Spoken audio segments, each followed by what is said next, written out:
Jamduar block committee BPF দল হিচাপে final conference হৈছে ব্লক কমিটিৰ প্ৰেচিডেণ্ট ছেক্ৰেটাৰীটো চেঞ্জ হ'ল আৰু ভালে হ'ল যেন হওক আগন্তুক 2025 চনত যিটো নিৰ্বাচন হ'ব ইয়াৰ কাৰণে আমাৰ দলে খুব ভাল প্ৰস্তুতি চলি আছে জমদুৱাৰ হিচাপে আৰু জমদুৱাৰ হিচাপে আমি 2025 যিটো নিৰ্বাচন হ'ব ইয়াত আমি জিকিম ভাল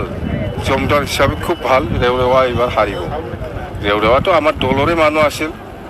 কিন্তু সি বিজেপিত গ'ল মুঠতে ৰেওৰেৱা এই জমদুৱাৰ সমষ্টিত নিজিকে এইবাৰ এইখিনি কথা আৰু চৰকাৰ আমি BPF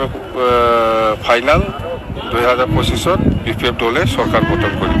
বাছ আৰু আমি চৰকাৰ হোৱাৰ পিছত প্ৰায়ৰিটি হিচাপে সকলো জাতি জনগোষ্ঠীকে মাটিৰ পাট্টা